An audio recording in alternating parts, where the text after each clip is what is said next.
साथियों का हार्दिक अभिनंदन और स्वागत करता हूँ और उम्मीद करता हूँ कि आप की मेहनत और लगन से मेरी बात जन जन तक पहुँचेगी, हमारे राष्ट्रीय नेताओं तक पहुँचेगी, ऐसी मुझे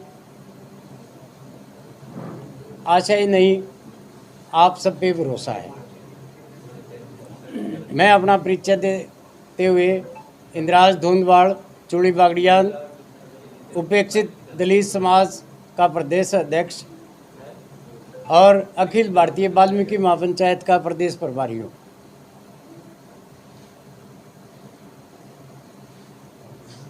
आज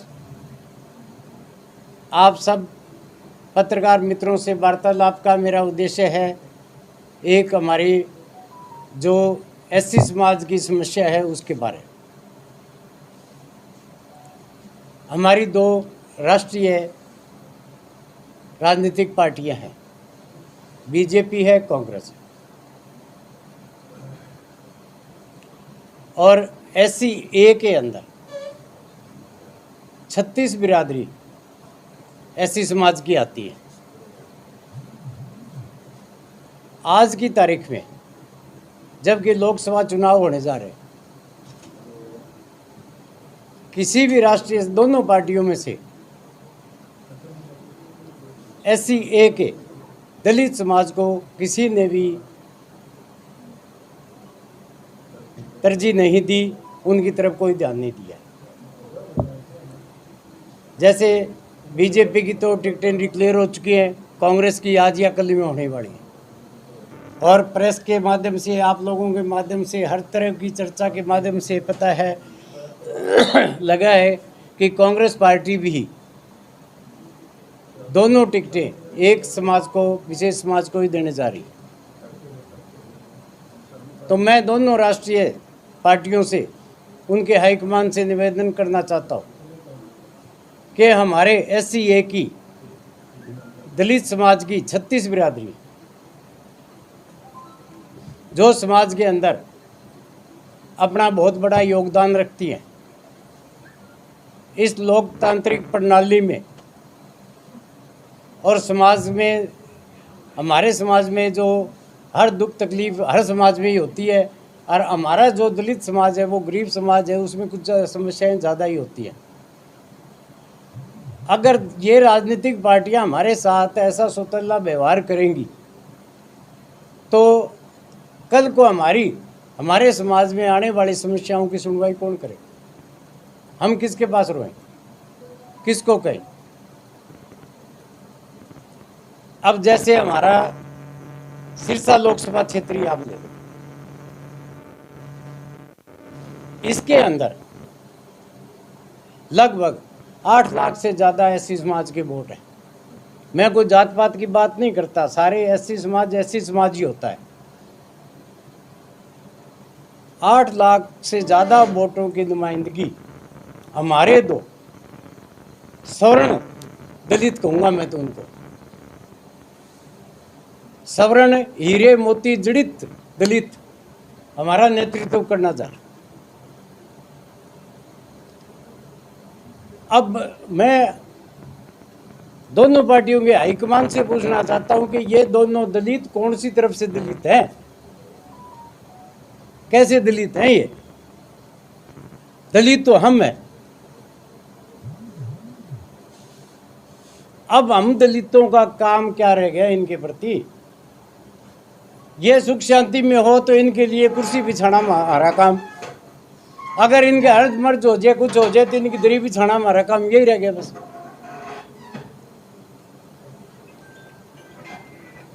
तो मैं दोनों पार्टियों से के हाईकमान से निवेदन करना चाहता हूं कि बाकी जो बिरादरी है, जो गरीब दलित है, आम नागरिक को भी लोकतंत्र के अंदर उसको भी कहीं आपकी बात रखने का अधिकार दो। और ऐसे जो लोग हैं, जो ये अब आपने नुमाइंदे हमारे को परोसे हैं दलित, इनको मैं ये हाईकमानों से कहता हूँ, और आने वाली सरकार चाहे मोदी जी की हो और चाहे इंडिया गठबंधन की हो, राहुल जी की हो, उनसे मैं निवेदन करना चाहूँगा कि ऐसे दलितों को जो है दलितों की कैटेगरी से बाहर कर दिया जाए। ये कौन सी तरफ से दलित नज़र आते हैं आपको? बताओ। अब एक कैंडिडेट की तो हालत ऐसी है जैसे बिल्ली ब्याने के बाद में 7 घरों में अपने बच्चे लेके घूमती है। इसी तरह से हमारे तंवर साहब तो ऐसे हैं। इन लोगों में सत्ता की इतनी भूख है, इतनी भूख है कि हद हो गई। अब बहन जी है हमारी, अब बहन जी मैं क्या कहूँ, भाइयों के लिए बहन जी को त्याग करना चाहिए, पर नहीं, मैं मैडम कह के बोलूँगा। अब मैडम जी को क्या करना, जिस लेवल तक उनको राजनीति में पहुंचना चाहिए तक पहुंच गए, कोई कसर है। अब किसी आम नागरिक को भी आप जो है नहीं मौका दो। कहीं आम नागरिक का भी कोई अधिकार होता का? वोट तो सबका एक एक ही है। वही वोट एक तंवर साहब का है, वही शैलजा मैडम का है, वही एक सिंधराज का है। वोट तो सबका ही एक है। पर जब तक ये राजशाही दलित हमारे सिर पे रहेंगे, आम आदमी की कोई दिक्कत नहीं है। मैं किसी की बुराई नहीं करता, मैं मेरे हक के लिए, मेरे जो दलित समाज की लड़ाई के लड़ने के लिए, उनकी बात रखने के लिए आप लोगों के भाइयों के बीच में आया हूँ। अब हमारे दलित समाज में ये बात जो मैं कर रहा हूँ, ये भी आम दलित कहने की हिम्मत नहीं रखता। मर्जी हो, जो समाज कह देगा वो काम करेगा। हम सिर्फ अपना हक मांग रहे हैं। मैं किसी पार्टी का, किसी और का मैं पर्सनली विरोध नहीं कर रहा। हमें हक चाहिए हमारा। हम कहाँ हैं? आपके यहाँ देखो कि 8 लाख से ज़्यादा वोट हैं दलित समाज के।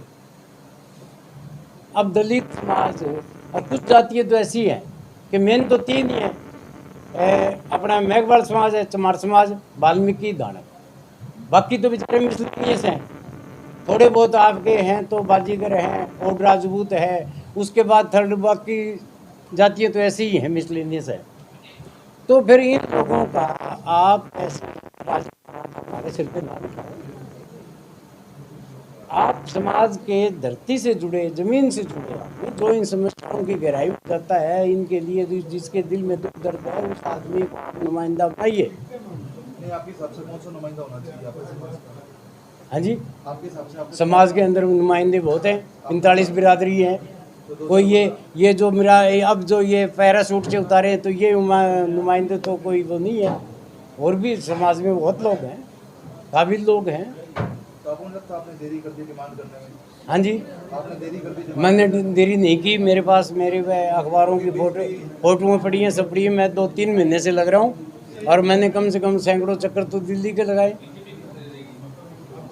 कांग्रेस हाईकमान तक बात पहुँचाई है। क्योंकि बीजेपी टिकट देश की या कांग्रेस के ऑलमोस्ट फाइनल है? अब लगभग फाइनल ही है, मैडम को ही मिलेगी।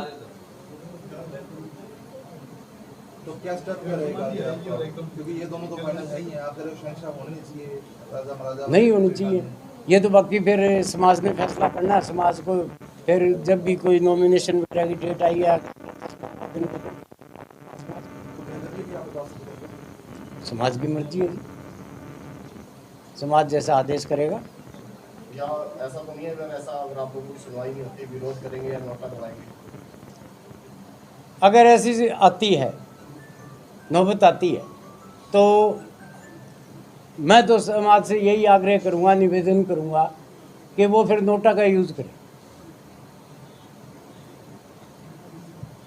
मैं किसी पार्टी का विरोध नहीं करता, ना मैं ये कहता कि कांग्रेस को ना देना, बीजेपी को ना देना, उसको देना, उसको देना, नहीं, पर्टिकुलर मैं किसी का नहीं कहता। मैं तो ये कहता हूँ जो हमारी बात को नहीं सुने, हमारी समस्या को नहीं, तो फिर हमने उसका क्या करना, हम नोटा बजाएंगे फिर। प्रथम हमारे बीच पधारे सभी पत्रकार छायाकर साथियों का स्वागत। साथियों, बात सिर्फ एक दर्द की है। जब हमें अपना हक नहीं मिलता तो हमारा आवाज़ उठाना हमारा राइट है, जो बाबा साहब ने ये राइट हमें दिया था। तो आज वही आवाज़ उठाने का कार्य है हम कर रहे हैं। मैं वीरेंद्र पहवाल, अंबेडकर क्रांति मंच से उपाध्यक्ष, हरियाणा वाल्मीकि महापंचायत से हिसार जोन प्रभारी का कार्यपद संभाल रहा हूँ। मोटी सी एक बात है, एक बाप के 4 पुत्र हैं, चारों को बराबर का हक मिलना चाहिए। अगर चमार समाज से हमारे भाई हमेशा MP रहते आए हैं धानक समाज से सुनीता दुग्गल जी रह लिए, सुशील इंदौरा जी रह लिए, तो अब हमारी बारी क्यों नहीं? आखिर कब तक हम हमारे हकों से वंचित रहेंगे? सिर्फ इसी एक बात के लिए आज की प्रेस वार्ता रखी है। आज का मुख्य उद्देश्य यही है कि हमें हमारा हक चाहिए। मैं अगर सिरसा लोकसभा सीट की बात करूंगा तो 14 से 15 बार चुनाव हो चुके हैं, जिसमें 13 बार चमार समाज से एमपी रहे हैं, मेंबर ऑफ पार्लियामेंट, 2 बार रविदास समाज से रहे हैं। आत्मा सिंह गिल जी आए थे, लेकिन वो मजहबी समाज से थे, अपने आप को पूर्णतः वाल्मीकि समाज से नहीं मानते थे। तो वो दर्द हमारे मन में है कि इस बार हमारी बारी थी, इस बार वो हक हमें मिलना चाहिए था, हम हमारे हक के लिए आवाज़ उठा रहे हैं। कोशिश थी अंबाला और सिरसा 2 जो सीट रिजर्व है, दोनों में से एक सीट आप वाल्मीकि समाज को उसका हक दीजिए। आज मैं बात करूंगा बीजेपी, भारतीय जनता पार्टी और कांग्रेस, जो बड़ी बड़ी पार्टियां काउंट होती है। कांग्रेस की अगर बात करें, जब कांग्रेस ने अपना प्रदेश अध्यक्ष लगाना होता है तब चमार समाज, जब कांग्रेस ने टिकट वितरित करनी होती है तब चमार समाज।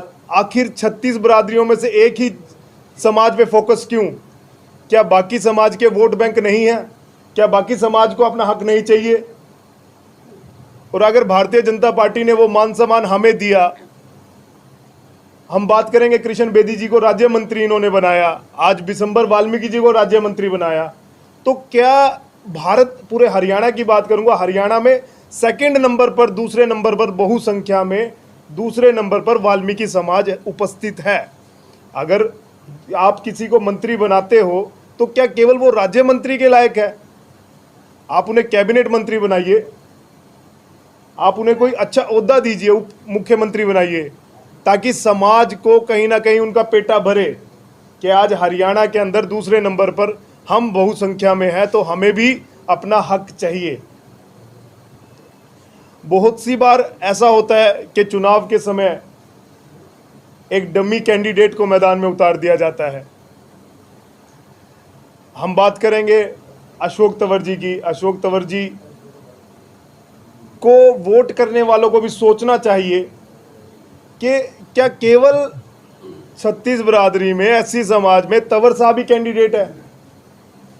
उनको वोट देने वालों को भी सोचना चाहिए, उनकी कंपेनिंग करने वालों को भी सोचना चाहिए। अगर वो आज बीजेपी से आया तब उनको वोट, कल वो कांग्रेस में थे तब उनको वोट, आखिर क्यों? क्या हम लायक नहीं है? क्या हमारे समाज में लायक नहीं है?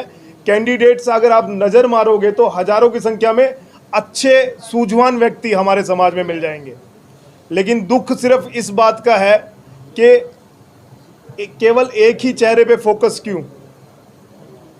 आज कुमारी शैलजा जी को टिकट दी जा रही है कांग्रेस की, पहले भी वो 2 बार सिरसा से एमपी रह चुके, आखिर नया चेहरा क्यों नहीं? आज हम बात करते हैं कि युवा, यंग ब्लड कहाँ गए? जब टिकट वितरण होने थे वो यंग ब्लड की बात कहाँ गई? युवा चेहरे की बात कहाँ गई? आखिर कुमारी शैलजा ही क्यों? और भी युवा चेहरे बैठे हैं, और भी वाल्मीकि समाज के दबंग नेता कांग्रेस में बैठे हैं, आखिर उनका नाम क्यों काटा जाता है? यही पीड़ा है। अभी हमारे एक पत्रकार साथी ने बात रखी थी कि अगर आपको एमपी में टिकट नहीं मिलती तो आप क्या करेंगे? निश्चय हमारी समाज में दिन प्रतिदिन डेली मीटिंग चल रही है, और ये भी कंफर्म है कि हम अपना आज़ाद उम्मीदवार उतारेंगे। अगर वाल्मीकि समाज को अपना हक मांगने से नहीं मिल रहा तो छीन कर भी लेना वो जानता है।